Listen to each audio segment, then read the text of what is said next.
Primera vivienda, segunda vivienda, vivienda habitual. ¿No sabes bien qué decir al banco? ¿No sabes qué repercusiones puedes tener de cara a Hacienda? No te pierdas este vídeo. ¡Vamos allá!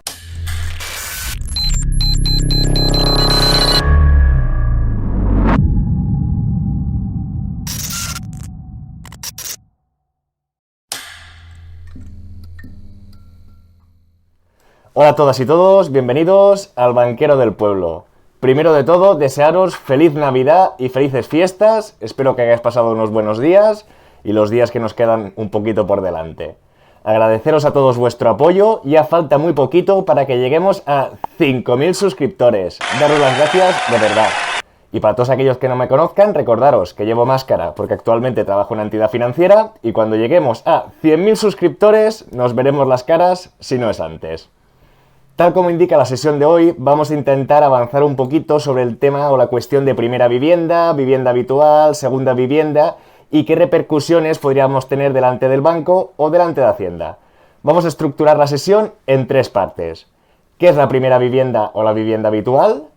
El segundo punto será qué consecuencias o por qué tenemos que vigilar con el banco y con Hacienda.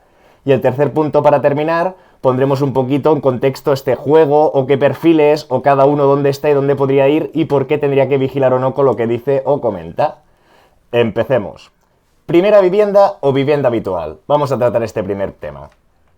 En este caso nos encontramos en la página de Epibank, que me parece que hace una buena descripción. Aunque pueda parecerlo, una vivienda habitual no es el sitio en el que vives la mayor parte del año, tampoco tu residencia actual sin más, ni siquiera tu hogar si además tienes una segunda vivienda en la playa para las vacaciones. Una cosa es cómo nos refiramos a nuestra casa y otra muy distinta que considera Hacienda que es.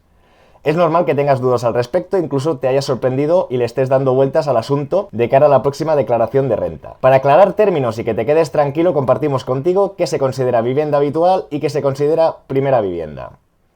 ¿Qué se considera vivienda habitual? A la agencia tributaria lo tiene claro. A efectos fiscales, para tu próxima declaración de renta, una vivienda habitual es aquella residencia en la que cumples los siguientes requisitos. Que lleves viviendo en ella más de 3 años, que vivas en ella de forma efectiva durante 12 meses a partir de la compra o el fin de la obra. Una vivienda habitual es aquella residencia en la que llevas viviendo más de 3 años, sin embargo, existen algunas excepciones. Cuando mueras, cuando las circunstancias te exijan un cambio de domicilio, por ejemplo, si te casas o te separas, si adquieres una discapacidad o la vivienda es inadecuada para que puedas ocuparla, y cuando ya disfrutes de una vivienda habitual por motivos laborales, y no vayas a utilizar la casa que hayas comprado. Recuerda que la vivienda habitual debe aparecer en tu declaración de renta. Es clave porque puedes deducirte dinero por la compra, pago de hipoteca, alquiler o rehabilitación de tu vivienda habitual. Presta atención a todos los detalles de tu borrador para asegurarte que la información es correcta. Si incumples alguno de los requisitos, Hacienda no te permitirá desgravar. Seguro que te has estado haciendo otra pregunta muy parecida sobre la primera vivienda. No te preocupes, entramos en el detalle. ¿Vivienda habitual y primera vivienda es lo mismo? Una vivienda habitual es aquella residencia en que lleves más de 3 años viviendo, vives durante 12 meses a partir de la compra o fin de obra, con las excepciones que hemos comentado. Y aquí nos aclaran que la primera vivienda se refiere a la compra de tu primer inmueble cuando no tienes ningún otro en propiedad. ¿Qué se considera primera vivienda? Seguro que más de una vez has escuchado la expresión primera vivienda. Puede que incluso la hayas confundido con que se considera vivienda habitual para Hacienda. Pues no tiene nada que ver. La primera vivienda se refiere a la compra de tu primer inmueble cuando no tienes ningún otro en propiedad. Menudo tostón, banquero. Lo que os quería decir que normalmente yo realizo la premisa o la mala aplicación que para mí primera vivienda es vivienda habitual. Y de cara al banco, no de cara a Hacienda, hablamos de lo mismo. Yo cuando digo vivienda habitual o primera vivienda, me refiero a la vivienda donde tú vas a vivir, que es donde se supone que de cara al banco vas a hacer mayor esfuerzo para pagar, porque si no te quedas sin techo donde dormir. Para alguien que no tenga vivienda, sí que realmente la primera vivienda que adquiera se dice primera vivienda como tal, que no significa que sea su vivienda habitual, pero comúnmente aquí cuando hablemos de financiación, la primera vivienda y la vivienda habitual simularemos que es la misma precisamente para que nos den el mayor porcentaje de financiación posible. Y para aclararlo, saltamos al segundo punto. ¿Con qué dos entes tenemos que vigilar en función si decimos que es vivienda habitual o no? De entrada ya hemos visto el primer frente que es Hacienda y después tenemos el segundo frente que es el banco. ¿Cuál de los dos es más peligroso? ¿Cuál de los dos nos conviene tener contento? Vamos a verlo. Ojo, ojito. Por orden de importancia, Primero de todo yo creo que viene Hacienda. Pensar que Hacienda solo hay una y la tenemos que tener contenta. Si no la tenemos contenta vamos a tener paralelas, vamos a tener recargos, vamos a tener inspecciones. Pensar que para que Hacienda se enfade con nosotros en función si decimos que es primera vivienda o vivienda habitual o no, es en el tema de impuestos. Que a nadie se le ocurra comprarse un piso para alquilar o comprarse un piso como segunda vivienda, pero que diga que es la vivienda habitual para bonificarse o adherirse a la reducción del ITP. Si alguien se compra un piso porque es joven, porque no llega a los ingresos, y esa deducción es conforme su vivienda habitual, si solo comprarse el inmueble lo pone en alquiler, recibirá una paralela del Estado, o de Hacienda en este caso, para que devuelva esa reducción o esa bonificación más el recargo. Ok, eso es donde tenemos que ir con cuidado. Si tú te vas a comprar una vivienda habitual o dices que es vivienda habitual, pero no te acoges a dicha bonificación o dicha reducción, Hacienda le dará un poquito igual, porque como no te has beneficiado de nada económico, no tendrás ningún problema. Con esto explicado dejaríamos matado el tema de Hacienda. Y ahora tendríamos que ir al tema del banco. El banco funciona igual, pero no es de la misma manera. Al banco o al notario sí que vigilará si tú tienes alguna deducción o alguna reducción por si eres joven, por si es primera vivienda, vivienda habitual, etc.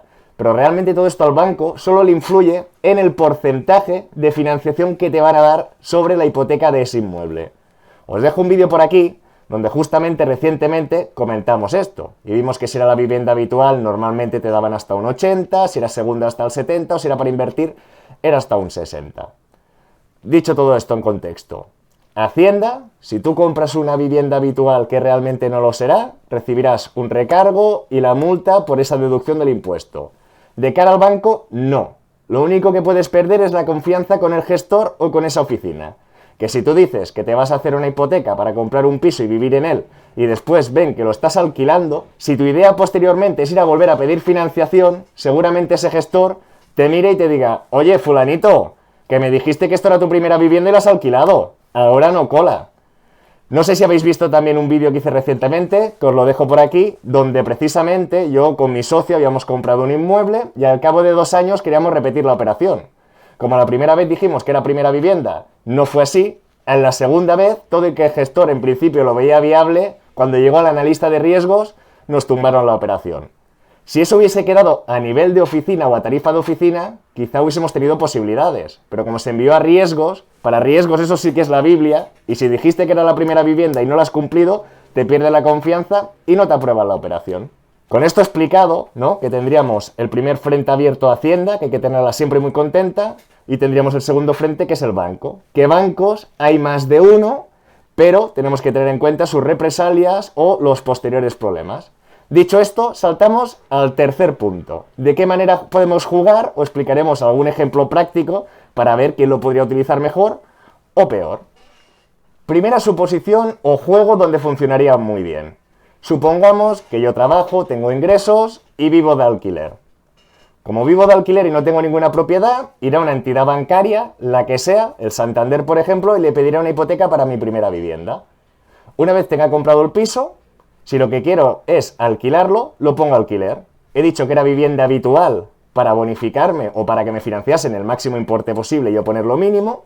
Ya tengo la hipoteca hecha, he dado mi entrada, lo pongo en alquiler. ¿Qué puede pasar? Que si soy muy ahorrador o tengo dinero, al cabo de unos meses o al cabo de un año, me quiera comprar otro inmueble. ¿Qué puedo hacer? Volver al Santander. ¿Por qué? Porque yo continuando vivo de alquiler, puedo defender la operación diciendo que quiero dejar el piso actual de alquiler para comprarme en uno y vivir en él. Y el Santander cuando vayas te dirá: oye, fulanito, si ya me dijiste esto el año pasado y al final lo has puesto en alquiler. Y tú le puedes decir: oye, menganito, es que al final ese piso lo vi un poco pequeño y ya como os había hecho trabajar a vosotros con la hipoteca, ya había que había pagado la entrada y realmente el piso me gustaba, pero no para vivir yo, por eso he decidido alquilarlo. Pero ahora este piso, te prometo que sí que será mi primera vivienda. Esto a ojos del Santander veremos cómo reaccionarán. Supongamos que el Santander nos hace esta segunda hipoteca. Perfecto. Supongamos que el Santander no la hace. Pues iremos al BVA, o a CaixaBank, o al Sabadell, o a cualquier otra entidad. ¿Por qué? Porque fulanito, como vive de alquiler y tiene una propiedad, un piso en alquiler, cuando vaya a otro banco, a priori, si los números del ratio de devolución le salen, no tendrá ningún problema. Dirá, no, claro, es que fulanito vive de alquiler y se quiere comprar su primera vivienda. Si indagan un poco más y te preguntan información de la hipoteca del Santander, si miran las fechas, si miran el valor de tasación, si miran el valor de compraventa, también te podrían pillar, pero normalmente no se meten tanto y lo único que te dirán es cuánto vale actualmente tasado. Y si tú el primer piso lo compraste muy bien, que compraste por 80 y un valor de tasación sobre 100, si la hipoteca que hiciste era de 70, como el valor de tasación es más elevado, verán que no estás muy endeudado y quizá ni se dan cuenta. El problema es si te compras un piso y al cabo de un mes vas a otro banco y te piden todos los papeles, si ven que has hecho una hipoteca del primer piso al 80%, en este segundo igual el otro banco ya se da cuenta que les quieres hacer la jugarreta y no quieren jugar. Todo esto siempre hay puntos y puntillitas que hay que tener en cuenta, pero a grosso modo sería de esta manera. Ahora voy a explicar un segundo juego. Supongamos que yo actualmente ya tengo una vivienda con hipoteca y quiero hacer como en el primer caso. Me quiero comprar otra vivienda. Si quiero la máxima financiación diré que es vivienda habitual. Si se supone, en los dos casos se supone que luego lo queremos alquilar, que queremos especular, que queremos aprovecharnos del banco para la máxima financiación. Si tú ya tienes una vivienda hipotecada, tienes que tener más ingresos que en el caso anterior. Porque en el caso anterior, cuando tú estás de alquiler y te hacen los números para ver si te vas a comprar otro inmueble, te quitan los gastos de alquiler. Porque dirán, fulanito, cuando compre esta vivienda no pagará alquiler y pagará la vivienda. Por lo tanto, si ganas 2.000 euros, te medirían 2.000 euros versus la hipoteca. Pero en el caso que tu punto de partida ya tengas una vivienda con hipoteca, aquí ya no cola. Aquí tienes que tener la suficiente nómina para poder pagar tu vivienda habitual, que la vas a tener que seguir pagando, y para comprarte el segundo inmueble. Y algún listillo dirá, no, hombre, banquero, diré que me quiero vender esta casa y que me quiero comprar la otra. Pero que primero quiero comprarla y cuando tenga comprada la nueva me vendo la antigua. Aquí el banco te dirá, ¿la quieres vender? Pues véndela. Si no la tienes vendida, de momento tienes que poder satisfacer las dos cuotas. Y aquí es donde la película se complica. Porque o tienes nóminas muy elevadas para poder soportar tu hipoteca y la hipoteca del nuevo piso, o te costará arrancar. Si te permite la cuota y te compras el otro piso y lo pones a alquilar, cuando vayas a comprarte tu tercer piso te costará menos en el sentido que este segundo inmueble pagas hipoteca pero tendrás un alquiler. Pero tendremos que volver a ver otra entidad bancaria y decirles, o que cole, que te quieres comprar otra vez tu primera vivienda, es más complicado. Todo siempre es muy relativo. Yo, por ejemplo, si miro la hipoteca de mi primera vivienda, que es una hipoteca bastante tocha, cualquier inmueble que me quiera comprar para alquilar, como son inmuebles más pequeñitos, como tengo familia, etcétera, de cara al gestor, si te conoce un poco, te va a decir, pero oye, banquero, ¿cómo te vas a comprar ese piso como primera vivienda si no cabéis en él? No sé si me entendéis. Aquí ya es un poco la habilidad de cada uno, su situación personal, familiar y un poquito todo lo que quiera hacer. Espero que os haya gustado, os haya servido, si más no ambientarnos un poquito más en todo el tema este de los coeficientes, de qué porcentaje me prestan o me hipotecan, que sí, que no, pero es para intentar ponerlo todo un poquito más en orden y de que lo podáis aprovechar bien. Espero todos vuestros comentarios, suscribiros si aún no lo estáis, que llegamos ya a los 5.000 suscriptores y nos vemos con más y mejor, ¿vale? ¡Hasta luego!